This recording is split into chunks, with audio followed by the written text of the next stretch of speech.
Bonjour à toutes et tous, c'est Bouta, j'espère que vous allez bien. Et aujourd'hui, on se retrouve pour une vidéo top assez spéciale. Vous allez voir sur un animé qu'on n'a encore jamais exploré sur la chaîne. N'oubliez pas, si le contenu vous plaît, de vous abonner en fin de vidéo en haut à gauche de l'écran. Ou simplement, durant la vidéo, en activant cette petite pupille juste à droite. Bon, avant de vous balancer l'intro, je dois vous avouer quelque chose. Je vous mens depuis le début en fait. Non, mais en fin de chaque vidéo, je vous balance un gros sayonara. Mais je viens de découvrir le réel sens de ce mot et je suis vraiment désolé. Pour les japonais, sayonara, bien sûr, c'est bien au revoir, mais dans le sens adieu en fait, dans le sens de briser une relation, avec l'objectif de briser une relation. Mais le but de la chaîne, c'est pas du tout ça, je veux créer une vraie commu pour partager moi. Je me plante depuis plus de 2 mois quoi. Donc j'ai décidé de rattraper cette erreur et je troquerai le sayonara pour une autre formule de politesse en fin de vidéo. Enfin, vous verrez. Je suis un gaijin finalement, hein. Un étranger au Japon quoi. Allez, on se retrouve tout de suite. Je vous laisse pour l'intro.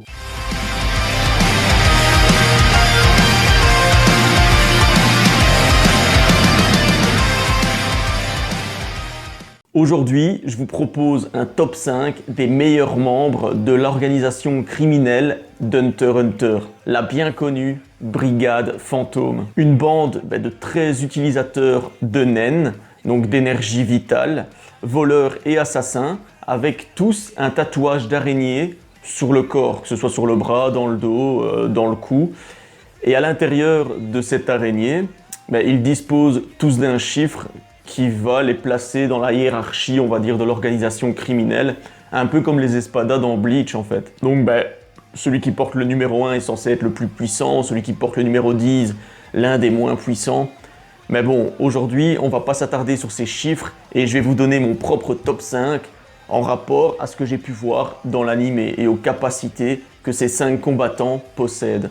En somme, les plus puissants assassins de classe A de cette bande beaucoup trop badass. 5e place, Uvo Gwyn, le numéro 11 de la Brigade Fantôme. Malgré son chiffre assez bas donc dans l'organisation, dans la hiérarchie de la brigade, il possède le nen du renforcement. Donc tout simplement la capacité à moduler son énergie vitale et à renforcer ses capacités physiques, donc sa robustesse corporelle. Et par là, sa puissance corporelle aussi bien sûr, et ça on va le voir. Et du coup, Uvo Gwyn, grâce à ça, est le plus puissant, le plus fort de la brigade actuellement, hein, donc le plus fort en force physique. Son corps est ultra résistant du coup, et il va prendre à lui seul et tuer 5 membres des bêtes de l'ombre. Hein. Donc les bêtes de l'ombre, c'est les assassins qui vont être engagés par la mafia lors de situations de crise. Comme on l'a vu donc dans l'anime, lorsque les bêtes de l'ombre arrivent pour défaire Uvo Gwyn, 5 de ces bêtes de l'ombre se font complètement annihiler. Uvo Gwyn va également démontrer lors de ce combat sa capacité à générer des cris ultra puissants qui vont péter les tympans donc, de ses ennemis et tout simplement faire exploser leur cervelle. Donc voilà, en plus de sa force physique, il possède des cris destructeurs en fait. Finalement, après avoir tué les 5 bêtes de l'ombre, il se fera complètement démonter par Kurapika, le dernier du clan Kuruta en fait. Donc le clan Kuruta, qui est un clan qui avait été décimé justement par la Brigade Fantôme, et donc par Uvo Gwyn. Du coup, Kurapika était vraiment très motivé, rempli de haine pour se faire Uvo Gwyn. Et il se l'est mangé bien comme il faut. 4e dans le top, Hisoka, le numéro 4 de la Brigade Fantôme. Clairement, le magicien Hunter et psychopathe d'Hunter x Hunter. Hisoka est tout d'abord incroyablement puissant, hein, et il se classe déjà 3e sur le classement en force physique. Du coup, avec Uvo Gwyn premier, Hisoka est 3e en force physique dans la Brigade Fantôme. Avide de sang et de combat contre des personnes toujours plus puissantes, il va avoir une agilité et des réflexes assez gigantesques vraiment. En plus de ça, c'est un excellent stratège, bien fourbe, avec une résistance à la douleur qui est tout simplement incroyable, qui le chauffe encore plus à combattre des ennemis beaucoup plus puissants que lui finalement. Il contrôle lui le nen de la transformation qui va lui permettre de créer une substance rose gluante, un peu comme du chewing-gum, qui va lui permettre de manipuler ses ennemis mais surtout de les attirer pour ensuite les frapper. Hisoka est aussi un excellent combattant au corps à corps. Hein. Et franchement, je pense qu'avec toutes ses capacités, il pourrait facilement, il pourrait en tout cas démonter Uvo Gwyn en 1 contre 1. Enfin voilà, maintenant c'est mon avis, donc je vous propose de venir dans les commentaires et dites-moi ce que vous pensez de ce top et proposez-moi votre top aussi, ça pourrait être super intéressant. Troisième position dans le classement, Nobunaga, le poteau du Voguin. Il porte lui le numéro 1 dans la brigade, mais c'est pas le boss, hein, vous verrez. C'est le samouraï du groupe, donc le samouraï de la brigade fantôme, et même si sa force, elle n'est pas la meilleure, il reste dans la brigade très très fort physiquement. Il contrôle le nen du renforcement, donc comme Voguin, mais il préfère en fait se concentrer sur sa capacité d'épéiste ultra puissante et ultra rapide. Il peut tout simplement décapiter la plus grande partie des humains sans sortir son sabre de son fourreau. Et Voguin ira même jusqu'à dire, pour des gens comme lui, se boucher les oreilles avant que le son ne les atteigne est très facile. Ce qui démontre bien en fait l'hallucinante vitesse de Nobunaga qui va au-delà de celle du son. Donc c'est quand même assez incroyable. Son agilité est aussi réellement beaucoup trop grande et il va pouvoir avec ça courir sur les murs ou passer d'un pan à l'autre d'un mur, facilement. Pour finir, contre Killua et Gon, Nobunaga dira tout simplement que n'importe qui rentre dans son périmètre d'attaque, donc un périmètre, je sais pas, qui doit faire 3-4 mètres devant lui, sera instantanément tué. Tu la sens la badassitude là? Bon là, on arrive aux choses sérieuses pour moi avec les deux derniers combattants de la brigade fantôme. Numéro 2 dans l'organisation criminelle, Feitan. Alors lui, je te jure qu'il paye pas de mine quand tu le vois, donc c'est un gamin chétif, de petite taille, mais c'est complètement un monstre de puissance en combat. Ouais, c'est toujours des plus petits qu'il faut se méfier. Déjà, il est 5e en force physique brute sur les 13 membres. Donc c'est déjà énorme. Il est en fait le plus rapide de la brigade, donc encore plus rapide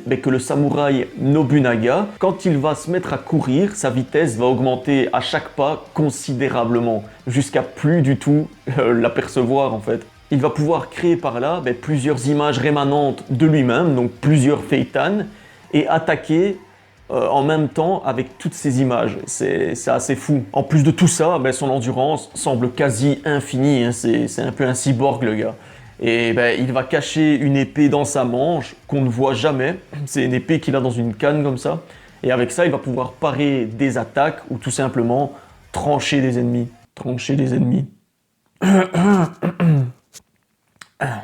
Ou décapiter tout simplement ses ennemis avec une précision beaucoup trop efficace. Toutes ces capacités, il les exécute sans utiliser son nen, donc c'est simplement des facultés physiques brutes. Un nen de la matérialisation qu'il va en fait utiliser en dernier recours lorsqu'il se sent en danger, lorsqu'il se sent pris de court et surtout lorsqu'il se sent en colère. Une armure vraiment qui va le protéger contre toute attaque. Mais également un nen de la transformation qui va se caractériser par une attaque surpuissante, le Rising Sun. En fait, plus Feitan va recevoir de dégâts et plus la douleur qu'il ressent va être transformée en chaleur intense. Ce qui va générer un mini-soleil concentré. Quand je dis un mini-soleil, c'est quand même la taille d'une grosse sphère et de chaleur intense du coup et qui va brûler à mort son ennemi tout simplement. Je pense que vous avez bien compris la puissance destructrice de cet assassin. Donc son secret est là en fait, plus il va être blessé, plus il va ressentir de la douleur et plus il sera redoutable au combat. C'est ça le secret de Feitan. Et il va faire en plus preuve d'un sang-froid extrêmement badass. Franchement, c'est mon préféré de la brigade fantôme. On atteint le sommet avec cette première place au sein de la brigade. Le boss de l'organisation, le numéro 0, Kuroro Lucifuru. Pour commencer, il a tout simplement affronté le père et le grand-père de Killua, donc de la famille Zoldyck, simultanément. Zeno et Silva Zoldyck. Et déjà rien que ça, c'est juste fou. Et sans être à fond dans le combat en fait, parce qu'il voulait ne pas trop les blesser pour pouvoir voler leur naine. Je dirais qu'à part son naine, il a le même style de combat que Feitan en fait, alliant vitesse extrême et précision mortelle. Il n'a pas la plus grande force physique du groupe, mais peut facilement décapiter un homme avec une seule main, donc avec le tranchant de sa main en fait. C'est un maître de la manipulation du couteau et il va induire sa lame de poison dont 1/100 peut déjà paralyser une baleine. Donc 1/100 de milligramme du poison peut déjà paralyser une baleine, donc c'est déjà énorme. Imaginez-vous un humain, il en meurt instantanément. Donc autant te dire que si tu touches, tu fais dodo éternellement. Je sais que ça pourrait plaire à certains, mais bon, on se calme. Son haine est de type spécialisation, manipulation et matérialisation. Donc grâce à ça, il va pouvoir générer un nombre incalculable de techniques en fait. Donc des techniques justement comme voler les attaques de ses adversaires, diminuer la taille de ses ennemis, téléporter n'importe qui où il veut ou encore faire dire ce qu'il veut et ce qu'il veut savoir à n'importe lequel de ses ennemis. Kuroro, c'est simplement un jeune chef, parce qu'il faut se le dire, il a peut-être entre 25 et 30 ans, ambitieux, cruel et froid, qui reste un combattant ultra puissant qui sait se faire respecter. Et c'est pour ça que c'est le boss de la brigade fantôme tout simplement. Voilà, ce petit top est terminé, j'ai vraiment pris plaisir à le faire. Parce que voilà, Hunter x Hunter c'est aussi un animé que j'ai surkiffé vraiment. Et si vous ne l'avez jamais vu, sincèrement je vous le conseille, foncez et allez le voir parce que c'est, voilà, t'as des moments épiques. Et ça reste un des shonen, je veux dire de base, ça reste vraiment une des bases des shonen. Voilà, il est magnifique cet anime vraiment, donc foncez, n'hésitez pas. J'espère que ça vous aura plu, donc faites-le moi savoir dans les commentaires et je me ferai un grand plaisir de vous répondre et de vous lire sur ce top. Donc fais-moi part du tien dans les commentaires, mais aussi sur mon travail en général et s'il y a des choses à améliorer, ou voilà, s'il y a des choses que je fais bien, ou enfin je sais pas, dites-le moi, ça me ferait plaisir aussi de m'améliorer et de faire avancer la chaîne. Lâche-moi ton plus gros pouce bleu des familles, active-moi cette petite clochette pour ne rien manquer des prochaines vidéos. N'hésite pas encore une fois à t'abonner si le contenu t'a plu bien sûr, et de partager cette petite vidéo, ça me ferait vraiment plaisir. Tu peux me rejoindre aussi sur Facebook, le lien est juste dans la description. C'était Bouta, on se retrouve très vite pour une toute nouvelle vidéo, et matane! I finally know why I feel like a number.